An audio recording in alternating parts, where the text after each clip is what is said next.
Hi everyone, welcome back to my channel. Today we're going to be going through my 2022 K-pop related predictions. I am not gonna lie, I'm really terrified to do this video because a lot of these videos are like, they're mainly anonymous and I am doing it showing my face to the world, which is probably not the best idea, but disclaimer, these are just my opinions and, well, my predictions.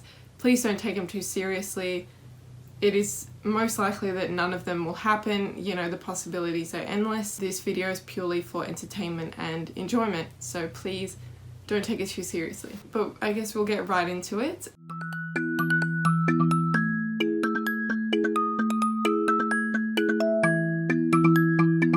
I have some notes here of my predictions that I've written down so I don't get too off track. I should really have a microphone for these kind of videos.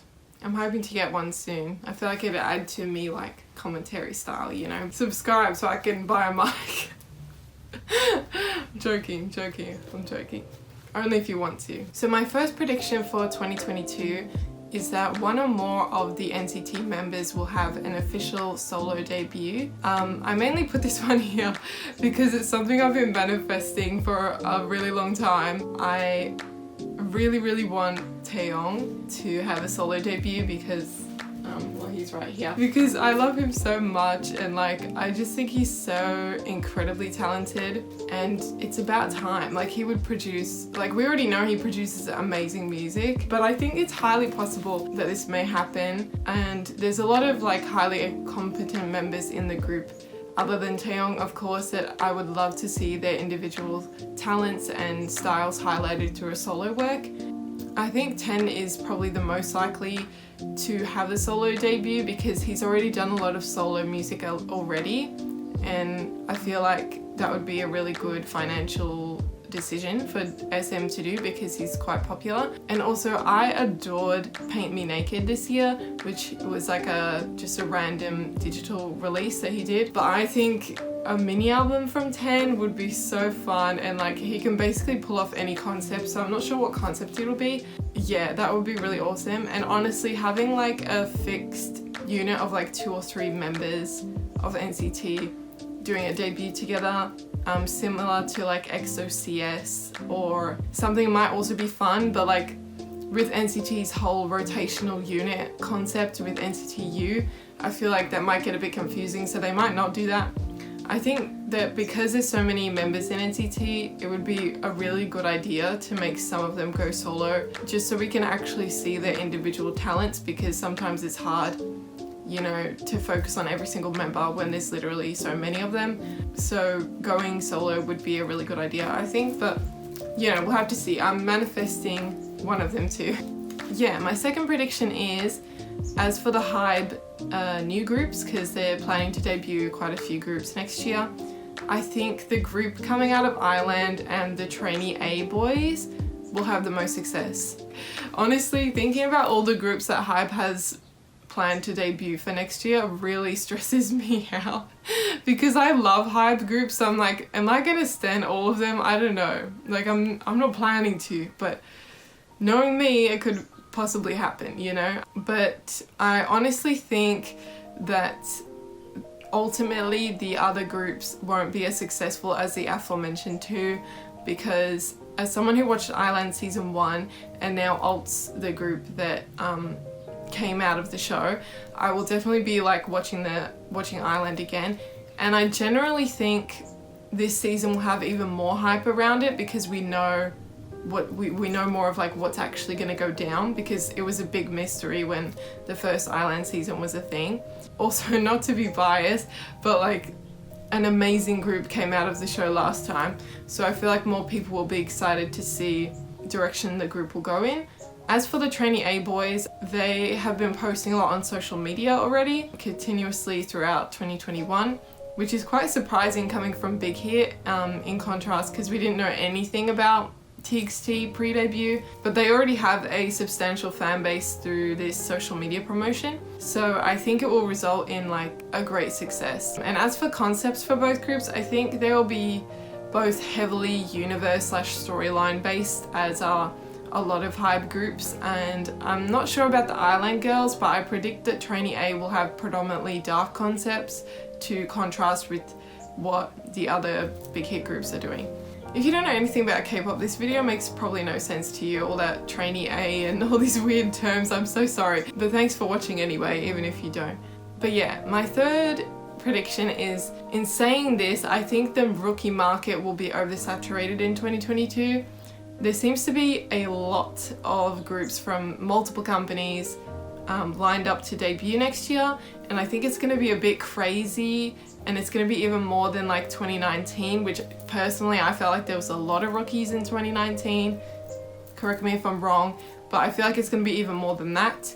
And yeah, it's going to be interesting to see how any of them stand apart from each other, or you know, which of them sort of really make the mark on the people. Will it be company based? Will it just be the song that goes randomly viral from like a small company? Like, who knows? We'll have to see.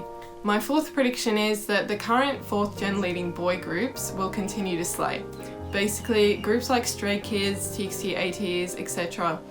I think they will all continue growing and giving us amazing releases and grow their fan bases even more, both probably mainly internationally, but also a bit domestically.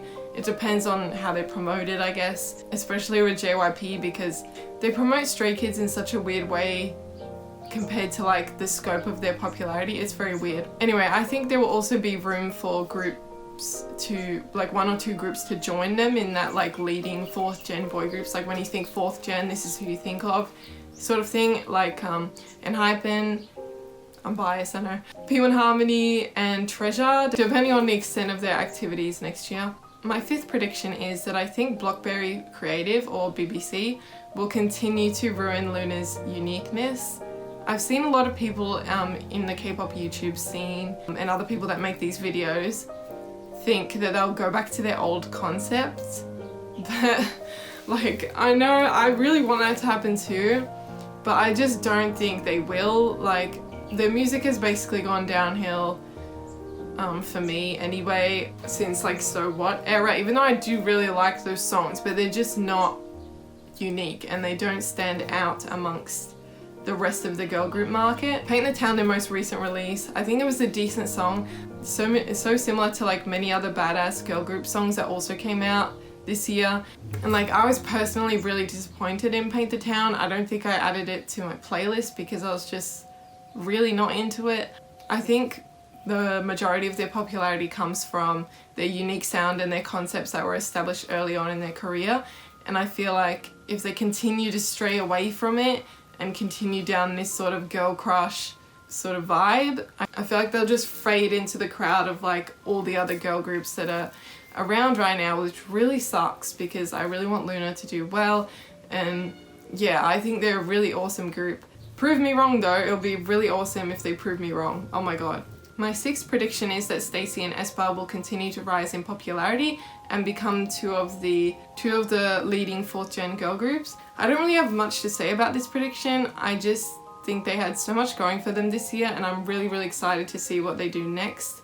And I'm really hoping they continue with their current styles, like the hyper pop from aespa, and also Stacy's like very vocal heavy and like, yeah, like their style of tracks right now, because it's clearly really working, so I hope they continue with that. My 7th prediction is I can't see all of TWICE renewing their contracts with JYP. This makes me really sad because I love TWICE so much, but they've been mistreated by JYP for so long. I know a lot of the members need a well-deserved break, but I'm not sure if JYP is going to give them that, because, you know, they're one of their biggest money makers. I can't see JYP giving them that. If this is the case and we do have some TWICE members leaving JYP, I think some of the remaining members will work on solo or unit projects, which I think would be really fun to see as well. But yeah, it's annoying because I'm like so obsessed with TWICE at the moment. I don't know what's happened, but their Scientist era is so good. I'm like obsessed with the song and I just love every single stage. They're so precious. Like, they've been one of my favorite girl groups for a long time. So yeah, I'll be really sad if this happens, but I feel like it's necessary if they really want to, you know, be treated the way they should be treated, which, you know, is not being overworked for like 60 years. So my 8th prediction is that Woods will have a viral track. This is really just something I'm manifesting because I love Woods so much. Oh my god, his music is incredible. He's literally like one of, if not my top solo artist right now, and really I just want him to gain popularity so bad because he's so talented. So if you are watching this and you've never heard of Woods and you really want some good music to listen to, I recommend him. Like any of his albums, any songs, all of them are like really amazing. Go and check him out. My 9th prediction is that Jennie from Blackpink will have a solo comeback. I really hope this happens. YG is just so annoying. Honestly, the reason why I don't stan any YG groups is because I can't handle these really long breaks in between comebacks with like literally nothing, and the uncertainty of when are they gonna come back. We don't know. Like, it's just so much constant speculation and it just seems so exhausting. It will never make sense to me why they don't, you know, like I'm all for idols having a rest, but like going a year or 2 years without a release is a bit much. And in the world of K-pop where everything is running like really quickly, it's just weird. It's so weird to me. I mean, they can do what they want, I guess, but I really hope that Jennie has a solo comeback because it's been so long. So like, please give her something. She didn't do anything all of this year. I mean, she posted some amazing photos on her Instagram, but like, other than that, I don't know what she was doing. Yeah, and also, speaking of YG, I really hope that there's a lot more comebacks in general, especially for Treasure, because they disappeared after their debut album. Like, what was going on? I really hope they at least have 1 or 2 comebacks this year. And hopefully another Blackpink full group comeback, but honestly I feel like that's even pushing it. I'm just sick and tired of YG's stuff. That's why I don't stan any of the groups hardcore. I'm just like a casual listener because it's just so exhausting. Like, I don't know how you guys do it. If you do and you wait for YG to release stuff all the time, props to you. You're going through it. You're like strongest soldier, you know? My 10th prediction is that Red Velvet will renew their contracts, but their comebacks will continue to slow down. So I'm thinking they may just have 1 release a year or something like that as they start to focus on solo and other projects. I think SM has a history of putting all their energy into their newest girl group, and I think this will happen again. Hopefully with not as bad as a result as last time with FX, but I'm predicting this will happen again through aespa, and therefore Red Velvet will take more of a backseat, unfortunately, even though like K-pop would not be the same without them. So I really hope they don't disappear completely. I feel like the girls will continue to be really popular no matter what path their career goes from here.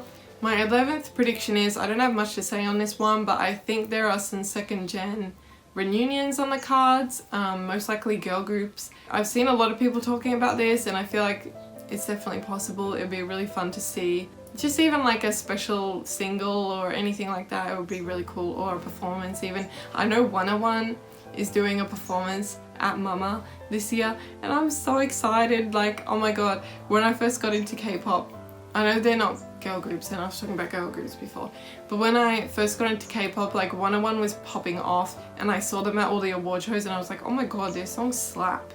But then they disbanded like not that long after, and I think if they didn't, then I probably would have stanned them. And I do support some of the members that like were in 101, like, yeah. So I'm hoping for more of that, like even though they're not 2nd gen, I know, but like I'm hoping for more group reunions. That'd be really fun. My 12th prediction is that EXO will stay pretty quiet during 2022 during their rest of their enlistment period. There will definitely be solo comebacks. Like I know Kai is already having a comeback, which I literally manifested, okay, through my Mama 2021 video. I manifested that, okay? Y'all can thank me because I was like, SM, where's the comeback? And then they're like, here. Wow, go me. There'll be a few solo comebacks here and there, and potentially another special album that was like, that's similar to Don't Fight the Feeling, with the members that are like not in the military, but it'll be hard to know what they end up doing. My 13th prediction is relating to which other groups I think are yet to announce world tours, and that I think they will very soon. And I say world because often they say world and then they go to Japan, Korea, and 10 US cities, and they call that the world, and that's not the world, but I'm just really salty about that. So, but anyways, I think the BTS will 1000%, Stray Kids, very likely, maybe Blackpink, who knows what's on their schedule, like I said, YG, confusing. 17 I think, and I'm really hoping for TXT, like really hoping. I want to see them so bad. Potentially groups such as The Boys and ITZY, I don't really know because they haven't really done too much internationally, so it'll be interesting if they do. I'm also just manifesting in general more dates for the groups that are already announced to us because there's really not a lot and none of them have Australia on them. So y'all K-pop companies, if you happen to see this video, I know you won't, but come to Australia please. There's so many of us here, trust me, we will give you our money. Just wait, okay? Just please come, please come. I want to go to a concert so bad, like, oh. My 14th prediction, this is really hard for me to say, but I don't think the BTS will get their Grammy. But like, the Grammys are so stupid and I think they're just losing relevance anyway at this point. But I just don't think they're gonna come through with one because of that reason. But I hope that in light of this, that Big Hit will sort of move on and focus more on different goals, because I feel like that's sort of been Big Hit's intention for the past 2 years or so, or year and a half. And I really want a full album from BTS. I don't really care what language it is, but I guess Korean is most comfortable for them. So, but yeah, I just really want a full-length album from BTS in some way, shape or form, especially if after their tour they start their enlistment period, even though that subject is still like up in the air. Like, we don't really know what's going on there, but like, it's not for me to really comment on. But yeah, BTS, come to Australia, please! I've been dying to see you for like over 3 years now. So yeah, that was my final prediction for this video. Hopefully y'all won't come for me or cancel me. But yeah, I'm really excited to see what 2022 brings, and I think it's going to be a really fun year for K-pop in general. So thank you guys so much for watching this video. I hope you are doing well wherever you are in the world, and I'll see you guys in my next video. Bye!